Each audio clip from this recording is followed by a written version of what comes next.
ನಮಸ್ತೆ friends, welcome back to my channel. ಇವತ್ತಿನ ಒಂದು ವಿಡಿಯೋದಲ್ಲಿ ಗೃಹಲಕ್ಷ್ಮಿ ಯೋಜನೆಗೆ ಸಂಬಂಧಪಟ್ಟಾಗೆ ಒಂದು ಗುಡ್ ನ್ಯೂಸ್ ಅಂತಲೇ ಹೇಳ್ಬೋದು. ಪೂರ್ತಿ ವಿಡಿಯೋನ ಮಿಸ್ ಮಾಡದೆ ನೋಡಿ. ಹಾಗೆ ಯಾರೆಲ್ಲ ನನ್ನ ಚಾನಲ್ ಸಬ್ಸ್ಕ್ರೈಬ್ ಮಾಡದೆ ಹಾಗೆ ನೋಡ್ತಾ ಇದ್ದೀರಾ ಅಂದರೆ ದಯವಿಟ್ಟು ಸಬ್ಸ್ಕ್ರೈಬ್ ಮಾಡಿ. ಪ್ರತಿಯೊಬ್ಬರು ಕೂಡ ಲೈಕ್ ಮಾಡುವ ಮೂಲಕ ಸಪೋರ್ಟ್ ಮಾಡಿ. ಏನಪ್ಪ ಗುಡ್ ನ್ಯೂಸು ಅಂದರೆ, ಈಗ ಇವತ್ತು ಭಾನುವಾರ ಮತ್ತು ನಿನ್ನೆ ಶನಿವಾರ ಆದರೂ ಕೂಡ ಸಾಕಷ್ಟು ಜನರಿಗೆ 5ನೇ ಕಂತು 4ನೇ ಕಂತು ಬಾಕಿ ಎಲ್ಲ ಕಂತುಗಳು ಕೂಡ ಜಮಾ ಆಗ್ತಾ ಇದ್ದಾವೆ. ಇದು ಸಿಹಿ ಸುದ್ದಿ ಅಂತಲೇ ಹೇಳ್ಬೋದು.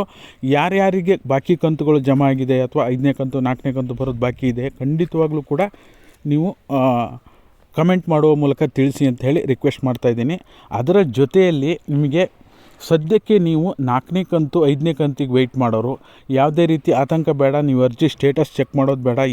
ಎಲ್ಲೂ ಕೂಡ ವಿಚಾರ ಮಾಡುವಂಥ ಅಗತ್ಯ ಇಲ್ಲ. ಯಾಕೆಂದರೆ ಸರ್, ನಮಗೆ 3 ಕಂತು ಬಂತು, 4ನೇದಿನ್ನೂ ಬಂದಿಲ್ಲ, ಎಲ್ಲರೂ ವಿಚಾರ ಮಾಡಬೇಕಾ, ಏನು ಮಾಡ್ಬೇಕು ಹೇಳಿ ಅಂತ ಕಮೆಂಟ್ ಮಾಡ್ತಾಯಿದ್ದೀರಾ. ಅವ್ರಿಗೆ ನಾನು ತಿಳಿಸ್ತಾ ಇರೋದು, ಇನ್ ಕೇಸ್ ನಿಮಗೆ ಇಷ್ಟು ದಿನ ಕಾದ್ಬಿಟ್ಟು ಇವಾಗ ನಿಮಗೆ 1 ಕಂತು ಜಮಾ ಆಗಿದೆ ಅಥವಾ 2 ಕಂತು ಜಮಾ ಆಗಿದೆ ಅಂದರೂ ಕೂಡ ನೀವು ಎಲ್ಲೂ ವಿಚಾರಣೆ ಮಾಡುವಂಥ ಅಗತ್ಯ ಇಲ್ಲ. ಖಂಡಿತವಾಗ್ಲೂ ಕೂಡ ಹಣ ಜಮಾ ಆಗುತ್ತೆ.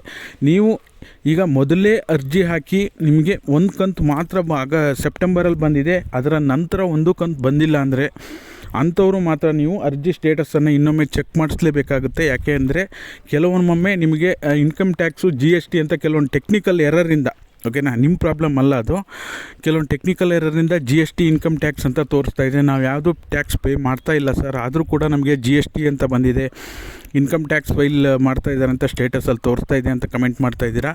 ನೀವು ಅದಕ್ಕೆ ನೀವು ಏನು ಫೈಲ್ ಮಾಡ್ತಾ ಇಲ್ಲ, ನೀವೇನು GST ರಿಟರ್ನ್ಸ್ ಪೇ ಮಾಡ್ತಾ ಇಲ್ಲ ಅಂದರೆ ಖಂಡಿತವಾಗ್ಲೂ ಕೂಡ ನಿಮ್ಮ ದಾಖಲಾತಿಗಳೊಂದಿಗೆ CDPO ಕಚೇರಿ ಭೇಟಿ ಮಾಡಿ ಖಂಡಿತವಾಗ್ಲೂ ನಿಮ್ಮ ಸಮಸ್ಯೆಯನ್ನು ನೀವು ಬಗೆಹರಿಸ್ಕೋಬೋದು ಅಂತ ಈ ಮೂಲಕ ನಾನು ತಿಳಿಸ್ಕೊಳ್ಳಲಿಕ್ಕೆ ಪ್ರಯತ್ನ ಮಾಡ್ತೇನೆ.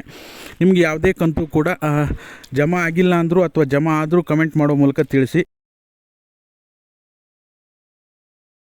ಯಾರಿಗೆ ಲೇಟ್ ಆಗುತ್ತಪ್ಪ ಅಂದರೆ, ಸದ್ಯಕ್ಕೆ ಹಣ ಜಮಾ ಆಗೋದು ಯಾರಿಗೆ ಲೇಟ್ ಆಗುತ್ತೆ ಅಂದರೆ ರೇಷನ್ ಕಾರ್ಡ್ ತಿದ್ದುಪಡಿ ಮಾಡಿಸಿದವ್ರಿಗೆ ಬಿಟ್ಟರೆ ಬೇರೆ ಯಾರಿಗೂ ಕೂಡ ಲೇಟ್ ಆಗೋಲ್ಲ. ಈ KYC ಸಂಬಂಧಪಟ್ಟಂಗೆ ಏನೇ ಅಪ್ಡೇಟ್ ಇದ್ದರೂ ಕೂಡ ಅವರು ಅಪ್ಡೇಟ್ ಆಗಿ ನಿಮಗೆ ಹಣ ಕೂಡ ಜಮಾ ಆಗ್ತಾ ಇದೆ ಇತ್ತೀಚಿನ ದಿನಗಳಲ್ಲಿ. ಅದು ಕೂಡ ಸಾಕಷ್ಟು ಜನ ಕಮೆಂಟ್ ಮಾಡಿದ್ದಾರೆ. ಆಮೇಲೆ ಲೋಕಲ್ಲು ಕೂಡ ಈ KYC ಆಗದಿದ್ದವ್ರು ನಾವು ಮಾಡಿಸ್ಬಿಟ್ಟು ಅವ್ರಿಗೆ ಹಣ ಬಂದಿರೋದನ್ನು ನಾನು ಕೂಡ ನೋಡಿದ್ದೀನಿ, ಚೆಕ್ ಮಾಡಿದ್ದೀನಿ. ನೇಮ್ ಮಿಸ್ ಮ್ಯಾಚು, ಈ KYC, ಬ್ಯಾಂಕ್ ಅಕೌಂಟ್ ಇನ್ಯಾಕ್ಟಿವ್ ಆಗಿರೋವಂಥವ್ರಿಗೆಲ್ಲರಿಗೂ ಹಣ ಜಮಾ ಆಗ್ತಾ ಇದೆ.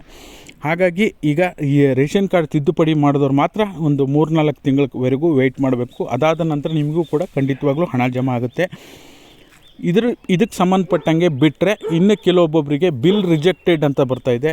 ಯಾರ್ಯಾರಿಗೆ ಬಿಲ್ ರಿಜೆಕ್ಟ್ ಅಂತ ಬಂದಿದೆ ಅವರು ಕೂಡ CDPO ಕಚೇರಿಗೆ ಭೇಟಿ ಮಾಡಬೇಕು ಅಂತ ಈ ಮೂಲಕ ನಿಮಗೆ ತಿಳಿಸ್ತಾ ಇವತ್ತಿನ ವಿಡಿಯೋನ ಇಲ್ಲಿಗೆ ಮುಗಿಸ್ತಾ ಇದ್ದೀನಿ. ಎಲ್ಲರಿಗೂ ಕೂಡ ಥ್ಯಾಂಕ್ ಯು ಸೋ ಮಚ್. ಪ್ರತಿಯೊಬ್ಬರು ಕೂಡ ಲೈಕ್ ಮಾಡೋ ಮೂಲಕ ಸಪೋರ್ಟ್ ಮಾಡಿ. ಇದುವರೆಗೂ ಕೂಡ ಹೊಸದಾಗಿ ನನ್ನ ಚಾನಲ್ ನೋಡ್ತಾ ಇದ್ದೀರಾ ಅಂದರೆ ದಯವಿಟ್ಟು ಸಬ್ಸ್ಕ್ರೈಬ್ ಮಾಡಿ. Thank you all. Thank you so much for watching.